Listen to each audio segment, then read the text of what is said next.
running back because I don't have an O-line. He said, you know what, I'm going to build it all at the same time because I got to catch up in my own division.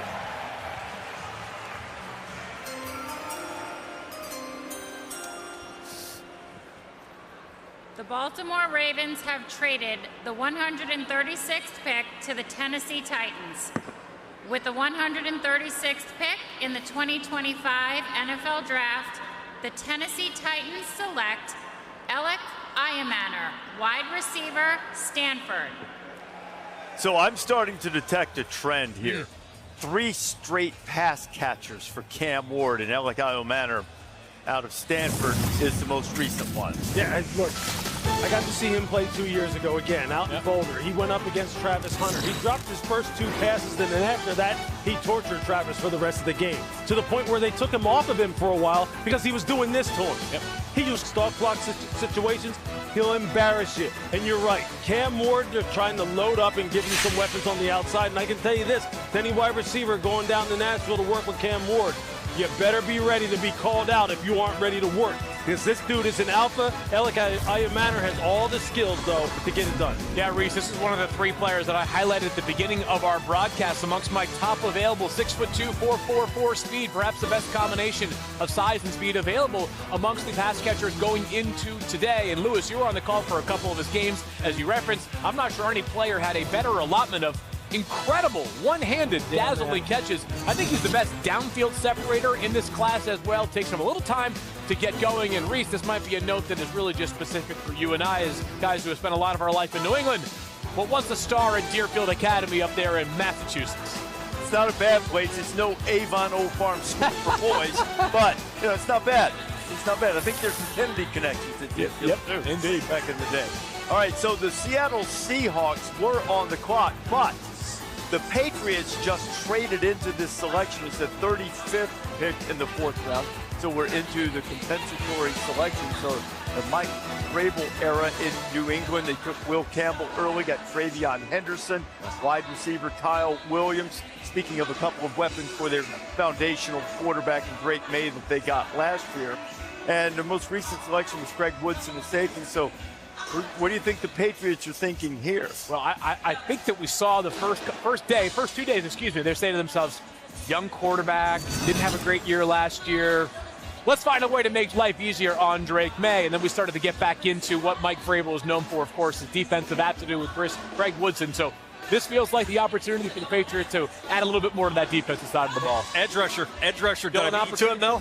Same thing. Defensive tackle, edge. I mean, that's an opportunity, obviously, when you think about day 3 of the draft. We've seen teams try to gear towards helping their quarterback, but you can't do it all that way. You got to go to the opposite side of the ball. They went heavy offense early on. Now you had Woodson, who you like, Lou, coming out of Cal. Yeah, and look, I'll tell you this.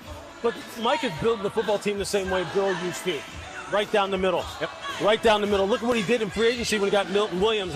Then he supplements him with Harold Landry. He signed Robert Spillane. You know, it's following a formula. Take care of the offensive line. This is team building 101. We'll see if all the players pan out the way you want them to, but it's team building 101. You know, those 2 skill guys they added on day 2, Reese, Travion Henderson and then Kyle Williams, allowed the Patriots to every so often just hit the easy button on offense, right? They had to earn every yard and every point last season.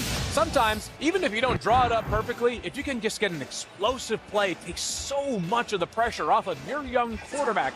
And also your defense on occasion as well, who felt like last year they had to really keep this team in games if they were going to find their way to 4 wins. But this Patriots team has been incredibly aggressive this offseason in every facet. The key is the offensive line. When you look at that group up front, Garrett Bradbury had some struggles at Minnesota with the Vikings. He's got to get better, former first-round pick. And Morgan Moses got to stay healthy. He's a veteran, but durability has been an issue with him. So that offensive line, still a little iffy, and we'll see how Will Campbell settles in at that left tackle spot. He's got to be the blindside protector, and he's got to be a big-time player. Pick him at 4. I know the arm length we talked about, but he's a key entity. Drake May, it's all about Drake, and you saw what they did. Kyle Williams, to me, is going to be a go-to guy, Lou. Get the ball in his hands. That guy is a lightning fast. He is tremendous with the ball in his hands, and he's a competitive receiver. He can make the tough catch in traffic. I love Kyle Williams. I got him in the 3rd round out of Washington State wide receiver. Let's go to Brazil for the pick. Hello, everyone. I'm Léo Ortiz, defender for Flamengo and the Brazil national soccer team, proudly representing Pets Nation from the beautiful city of Rio de Janeiro in Brazil. And with the 137th pick, the New England Patriots select Joshua Farmer, defensive tackle, Florida State. Go Pats!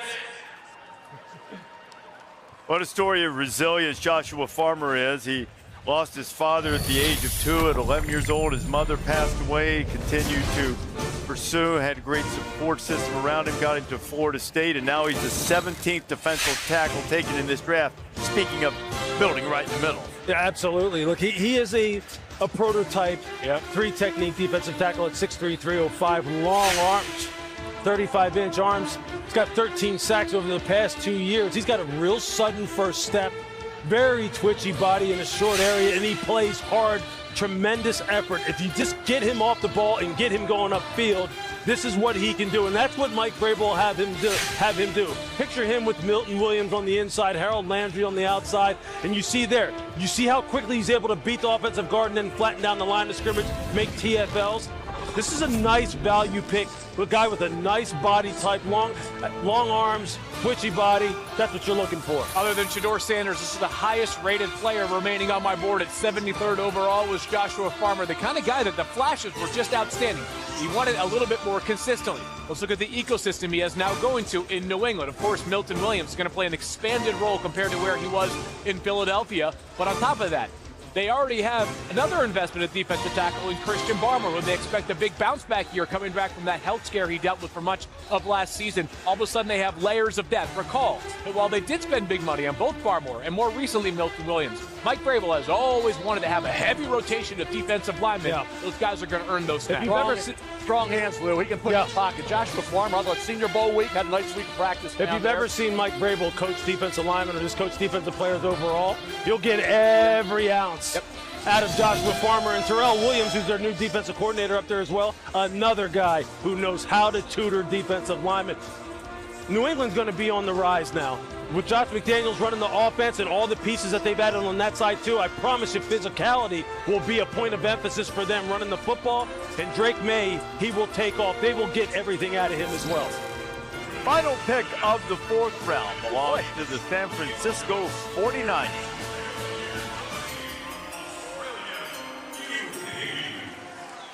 Hello, Green Bay. What an amazing place. I just want to say hi to my son Flynn back in Australia. And what an amazing place to be here in Green Bay, where the 49ers and the Packers have had some amazing battles in the past. And with the 138th pick in the 2025 NFL Draft, the San Francisco 49ers select Jordan Watkins, wide receiver, Mississippi. Go Niners! Yeah! Jordan Watkins was one of the favorite targets of Jackson Dart. He had 9 touchdown catches, tied for the most in the Southeastern Conference, and step up his game after Trey Harris was hurt later on in the season for the Rebels. I was at that game at the University of Arkansas with concepts that the Niners love, option routes, good field game performance that I studied. You know, Reese, I mean, that's something that Lane Kiffin would tell you down there when Trey got hurt. He really did.